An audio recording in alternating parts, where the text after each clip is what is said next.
So I would like to share a daydream with you that I have only shared once in my life. I shared this with my best friend Kent when we were growing up. So you can put a face with the name.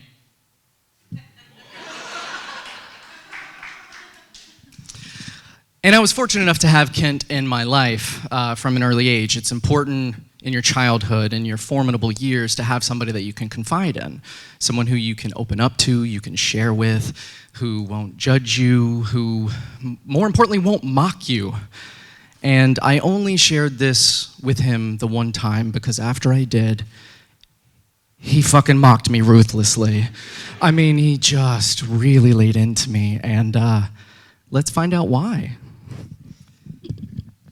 And also, if you have any questions for me, please write them down. At the end of this chat, I would love to address them, so maybe, somebody else who might have the same question can also know. So, my daydream took place at Venus Stewart Elementary in my hometown of Gallatin, Tennessee, circa 1997. It was second grade, and I had a crush on someone. Exactly, that's where you go, ooh! And so this daydream, like many I had had before and many since, focused on winning my crush's affection. I was a quiet kid. I couldn't just walk up to somebody and just tell them I liked them or even just start talking to them. Quiet kids, we don't do that. Quiet kids, we don't start conversations with our crushes. We sit in the back of the classroom and daydream about the building being on fire. But like in a good way. Okay, so picture it. Your elementary school is on fire. Everyone's running to safety and it's looking good. Everyone's getting out. No casualties, but oh no. There is a support beam ablaze and it is coming down fast. So you think quickly, make sure nobody's underneath it. So you check, and lo and behold, who's there but the person you've crushed on, and they're about to be just that. So you run over, you dash as quick as you can, and just in time, you're able to push them out of the way, just in time for it to collapse on you and break your legs.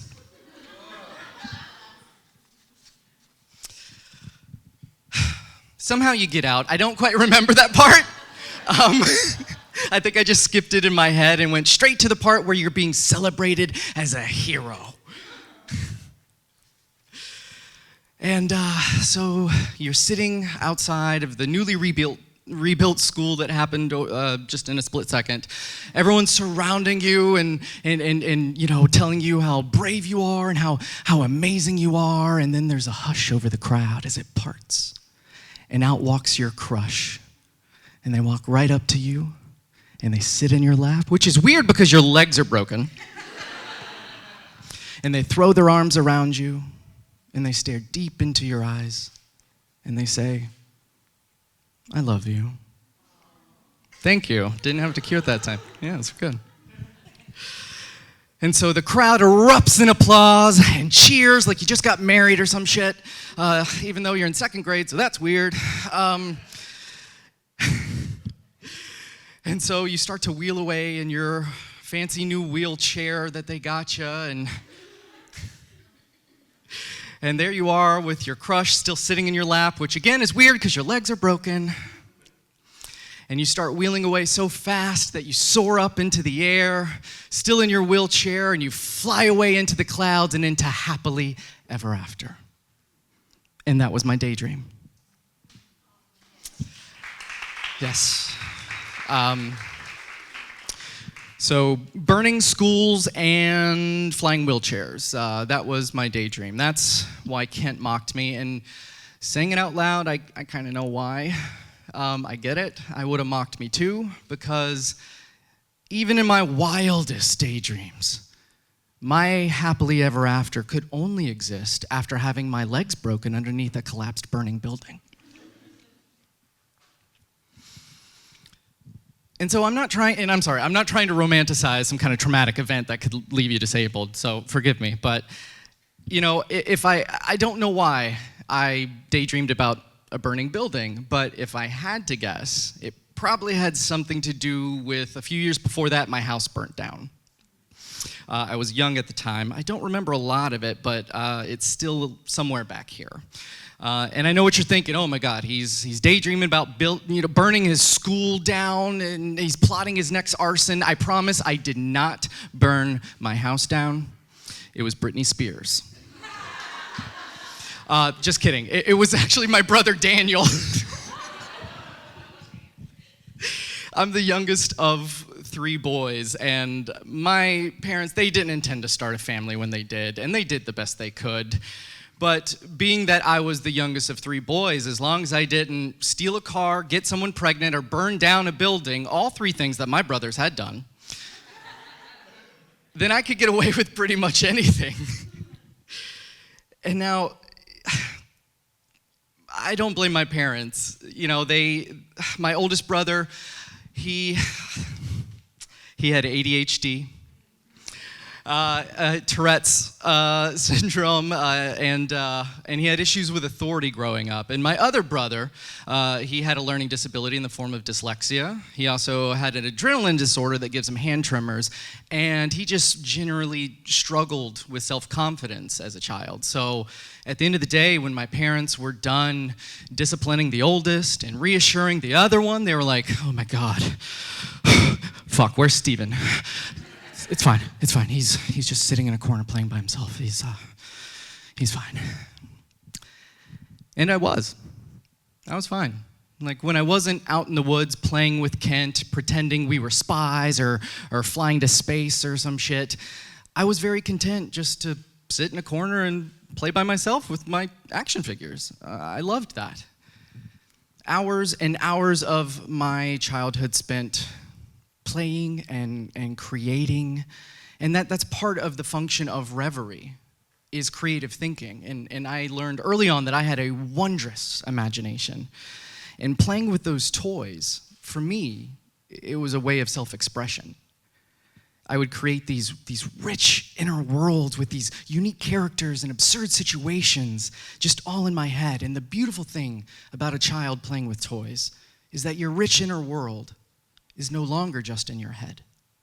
For me, the toys acted as a physical manifestation of my daydreams. It was a tangible way that from an early age I could quite literally live out my dreams. And speaking of dreams, if you were to go buy a bed, follow me here. So if you were to go buy a bed, the mattress salesperson may have a sales pitch that goes something like, you spend 1/3 of your life asleep. And the sleep that you get affects the other 2/3 of your life. So you're not just buying a mattress, you're investing in yourself. And as much as that's designed to just upsell you on memory foam, it's also a good sales pitch because it's true. I mean, everything in your life benefits when you get good sleep. So let me put it to you this way. I have another sales pitch for you.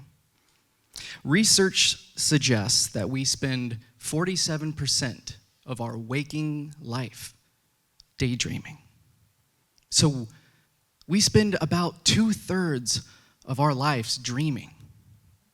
And so if buying a mattress is investing in your dreams, in your sleep dreams, then how are you investing in your daydreams?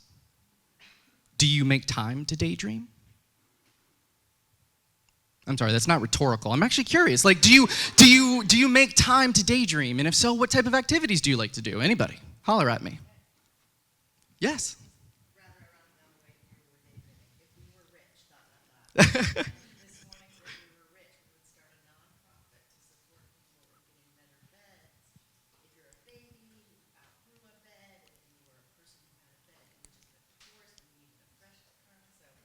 Oh my gosh, that's amazing. Everybody's rich. Let's do this. If you're rich, go into business over here with the beds. Devin. I daydream while I'm commuting. I'm in the car, or like Yes. on a road trip, and I'm like, someone's with me, and I'm like, we should play like, would you rather? And then you always like, you pull it apart, and it's like, would you rather have legs as long as your fingers, or fingers as long as your legs?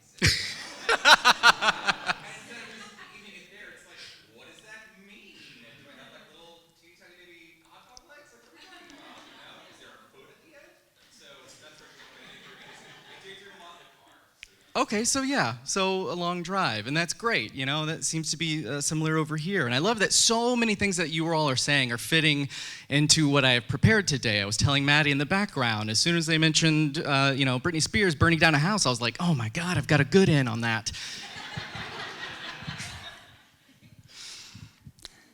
So, is everyone familiar with the shower principle? Yes, no, maybe so. So, the shower principle goes, if you have a question and the answer is inside of you, but you can't seem to find it, then if you occupy yourself with some kind of mundane physical activity, then it allows your brain to kind of go on autopilot. It allows you to daydream. It allows you to find that answer that's deep down inside you by just doing something, some kind of simple motor task, such as driving, commuting to work, going on a good long walk, taking a nice hot bath, a shower, anything such as that. And your daydreams, they don't have to be crazy burning buildings and things, They can be simple, mundane things. They don't all have to include flying wheelchairs, all right? They can be as simple as a conversation that you had with somebody, or maybe one that you wish you had had. So in terms of daydream activities personally, if you know me, you know them. I love a good long walk and a nice hot bath. Not at the same time. I enjoy bubble baths. It gets slippery. You will break your neck. But what I'd like to do is share a very fateful bath that I had with you. Which again, the bath bombs tying in, it's just serendipity. I think that's the theme today. So this story of this fateful bath starts Cinco de Mayo, May 5th, 2019, when I moved to Atlanta with my partner. I was fortunate enough to have booked a lot of the opportunities in Nashville as an actor at the time, and I wanted to go to a larger market. I wanted to kind of get my feet wet outside of a bath. Thank you, I just came up with that. That was very validating. The problem is, after we moved, I kept booking things in Nashville, so I kept coming back, which is very fortunate. I booked a TV show, so I was back here for a few months, and then something after that. I literally dropped my stuff off at our apartment on May 5th, May 6th. I'm driving back for a commercial shoot. So it kind of took a while, for me to really kind of get settled. And so I decided when we finally got settled in Atlanta, it was time. It was time for me to get out and connect with people and really get to know my new community, face to face. And I decided nothing was going to stop me from going out and connecting with my community, face to face. That was March of 2020.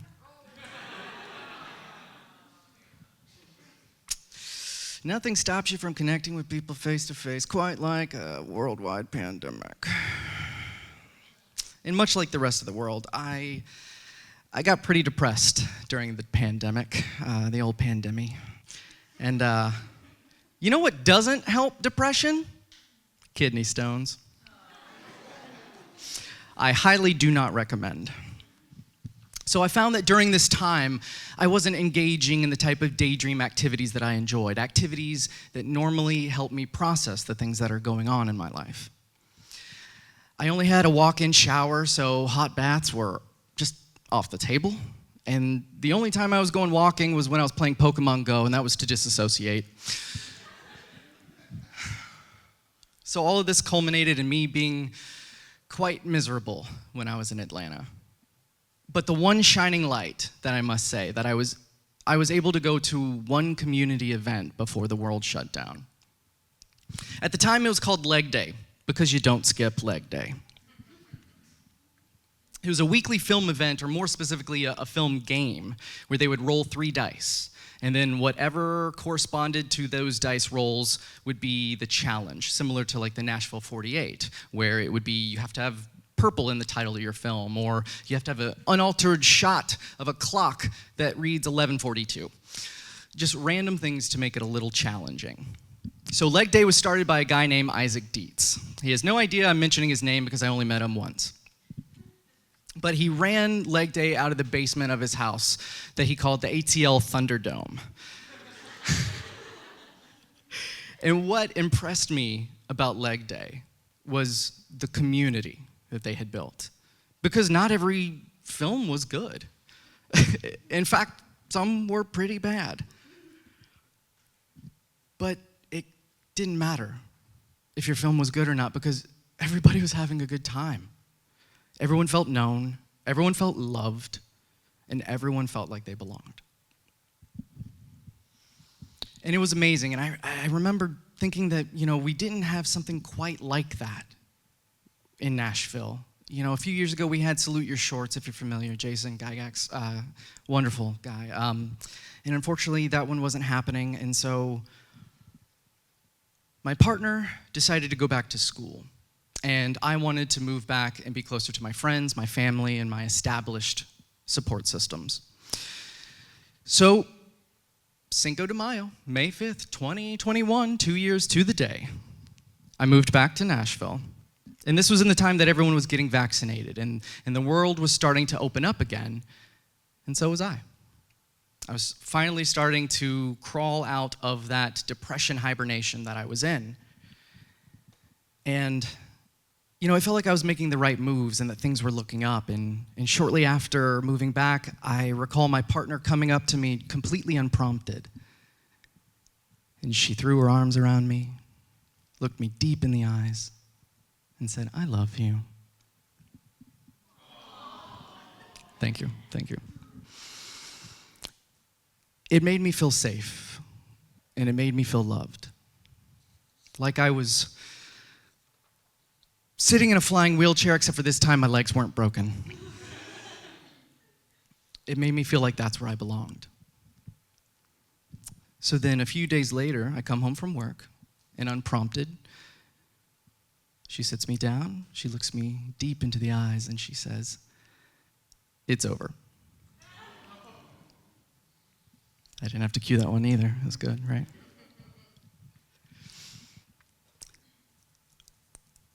So that is a day that I will always remember, because it was 9/11, never forget.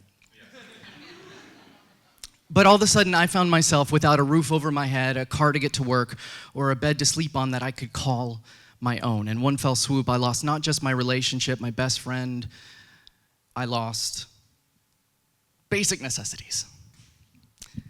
And I'm glad I moved back when I did, because I had to rely on those support systems a lot more and a lot sooner than I realized I was going to. And my friends helped me find a car and a place to stay virtually overnight. Thank you, Josh and Akalia, everybody. Give it up for Josh. And to help me mend my broken heart, I, for one, started going to therapy. Highly recommend. Yes. But I was also encouraged to pick up acts of self-care. And for me, that meant I started picking up my daydream activities again. I started going on long walks and taking those nice hot baths. And I would go on just these really long walks, and I'd follow them up with a nice hot bath. And then one night, after I'd finished sobbing in the bath, it's a good place to cry. Nothing like a good cry and a schwitz, am I right? But I started daydreaming about Leg Day, mainly because I had been walking for hours and hours, day after day after day, so every day was Leg Day. But I started thinking about how Leg Day had made me feel. And I realized that I needed that. I needed that community, a place where I felt known, where I felt loved and like I belonged. A space where nobody's gonna mock you for daydreaming about flying wheelchairs. So after that, I realized if I needed that, then someone else does too. And I recalled something that my acting professor, Robin Berg, once told me. She had this mantra that was taught to her that went, "Dare to fail gloriously." And it was all about making bold choices as an actor, that even making the wrong choice is better than not making any choice at all. And that if you're going to make the wrong choice, well, then you might as well fuck it up spectacularly, Like really have some fun with it and see what you can do. it was always something that had stuck with me. And I wondered, could I build the type of community that I was seeking? And so as my wrinkly ass sat in that bath, I wondered if Dare to Fail would resonate with others. If I did this, would anyone even show up? If I built it, would they really come? But then I realized that's kind of a hypocritical question. How can I ask people to dare to fail if I'm not willing to do the same thing? And so that's when I realized I had to do it. More specifically, when I realized that the acronym for Dare to Fail was DTF, and I was like, shit. I mean, that's just good marketing, you know? Like, I mean, the giggle factor alone is enough to pull in a crowd. So as I sat, sad and pruny, I made a bold choice. If we spend 2/3 of our lives dreaming, then the only reasonable thing that we can do with the 1/3 of our lives that we are actually present is to try to make those dreams come true.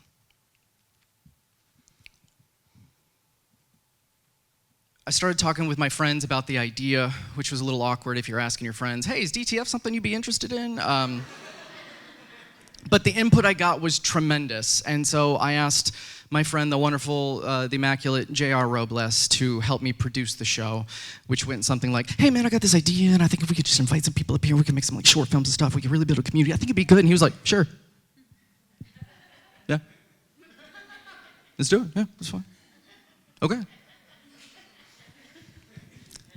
So we settled on 3 simple rules for the show. 1, make a 1-minute short film based on the showcase theme.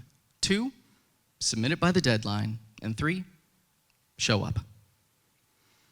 We found a venue that would host us, our original home at Vinyl Tap, the record shop/bar in East Nashville.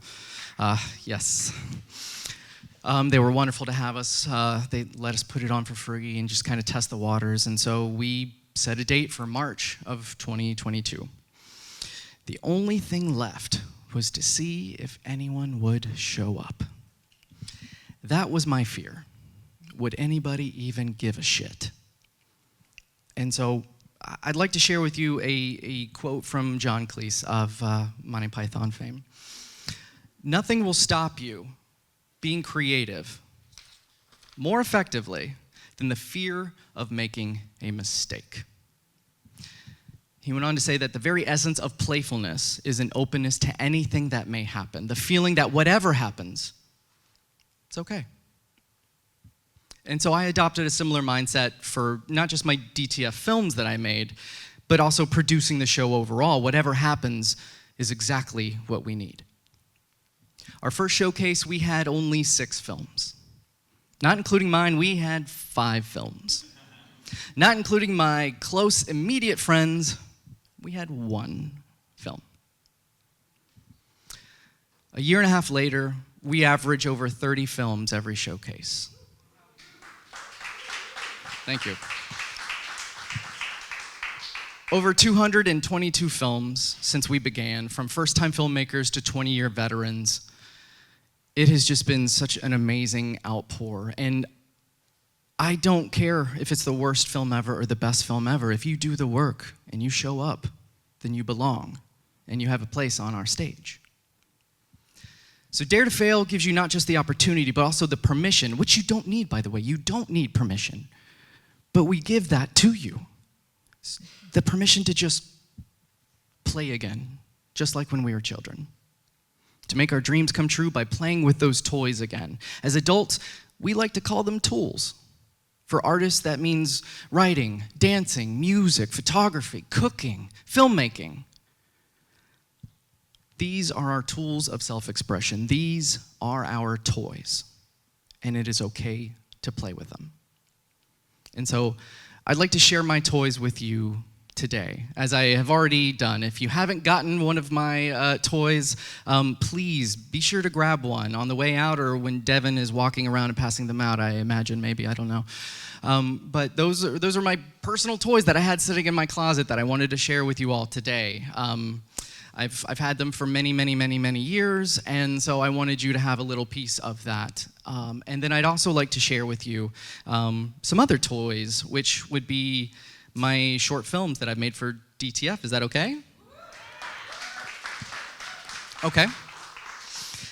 So the first film I'm going to show you was made for our Imagination Showcase. So every month we choose a new theme. The first one was friendship, because that's what it took to get off the ground. The second one was rejection, because that's why I did the damn thing.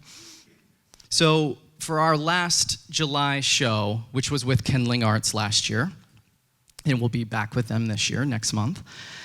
So for our Imagination Showcase, I made this film, and I do want to warn you, it does contain some strong language and intense verbal arguing, so just a heads up. But the film is called Escape to Vanilla Bean Mountain. And I hope you enjoy. You never let me have any vanilla bean ice cream. Because I love vanilla bean ice cream. No, you don't! It's my favorite. I like it. Ow!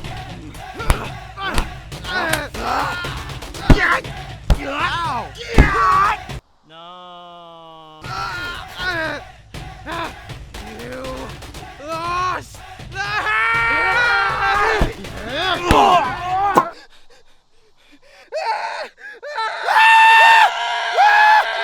Why are you leaving me? Come back! Where are you going?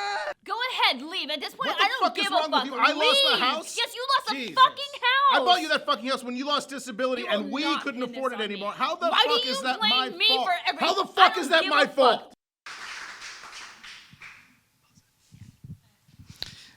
All right, so I know that takes a hard turn at the end. But it kind of fit the theme with the toys and everything. But so I broke that into two parts, the first scene and the second scene, and I gave those to two different artists without them knowing what the other scene was. So the first scene was directed and choreographed by our, again, Josh and Akalia, everybody. With the second scene was directed by my co-producer J.R. Robles, starring his daughter Linda Robles, and they did not fight. That was added in later, all the fucks and whatnot.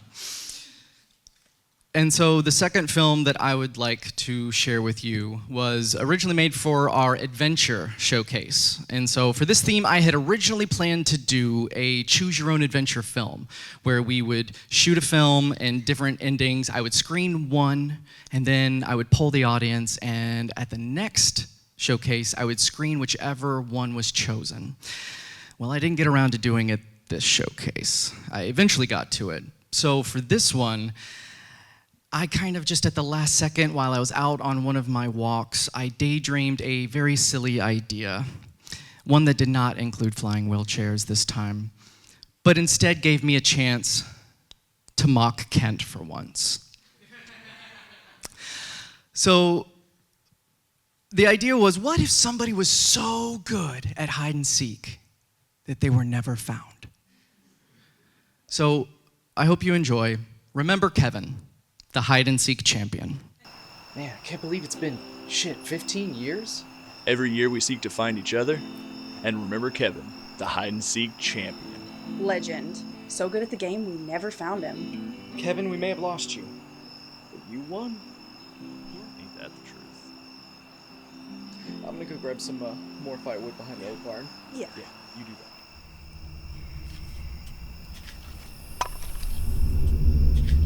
Oh my god. Guys! We found Kevin.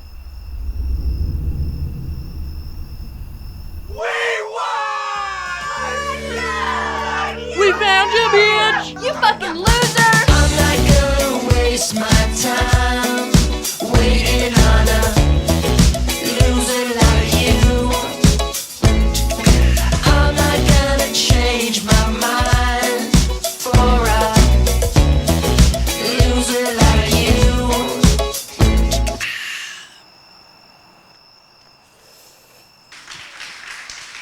You fucking loser. Thank you so much. As you can see, these short films, they don't have to be anything crazy or fun or whatever. We'd like them to be crazy and fun, but it can be very simple. It's nothing too much. And so the last thing I'd like to say is, when I agreed to be your speaker this month, I sat down with Christy to get the breakdown of the event, which, by the way, can we give it up for Christy again? She puts together this event for you every month to build community, and I just want to thank you so much for everything you do. Thank you, Christy. You're very welcome. Oh, exactly. There we go. So at the end of our meeting, she asked if I had any questions. And one of the first things that I asked was, why me? You know, it was kind of imposter syndrome coming out, but I was also genuinely curious. It was about 50-50, 70-30. But I asked, I said, why me? And very quickly she responded, the theme is reverie, and you help people make their dreams come true. And that meant a lot to me. That's something that will always stick with me, for one, because it was extremely validating. Thank you. But it's also good to know that I made a bold choice by starting DTF. And yes, by doing so, I dared to fail. But because of you all, I haven't. Thank you.